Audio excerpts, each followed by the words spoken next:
আচ্ছা, এটার দিকে নোটিস করি একটু। বলা হয়েছে যে x cube plus 2x² plus 3x plus 2m এইটার একটা উৎপাদক হলো x প্লাস 2। তাহলে m এর মান কত? মাথায় রাখবা যে আমার যদি একটা বহুপদী দিয়ে দেয় f অফ x এবং যদি বলে যে x মাইনাস a এইটার একটা উৎপাদক, যদি বলে x মাইনাস a এইটার একটা উৎপাদক, তাহলে f অফ a সমান হবে 0। এখন এদিকে নোটিস করো, আমার এখানে বলে দিছে কি x প্লাস 2, যারা চিন্তা করা যায় x মাইনাস কত, মাইনাস 2। তার মানে আমার এখানে a এর কাজটা কে করতেছে, মাইনাস 2। উৎপাদক হইতে হলে f অফ মাইনাস 2 মানে f অফ a সমান কত হইতে হবে, 0, তাই না? f অফ a সমান 0। তো f অফ a হলো মাইনাস 2। তো f অফ মাইনাস 2 বের করো। দেখো এই হলো ফাংশনটা বা বহুপদীটা, ফাংশন ধরো বহুপদীটা। তাহলে এখন x এর জায়গায় মাইনাস 2 বসাও।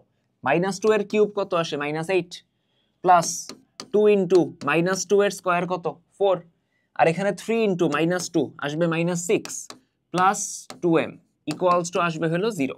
তাহলে এদিকে দেখো 4 দুগুণে 8, প্লাস 8 মাইনাস 8 কাটা, 6 ওদিক পাঠিয়ে দিবা, 2m সমান কত আসে, 6।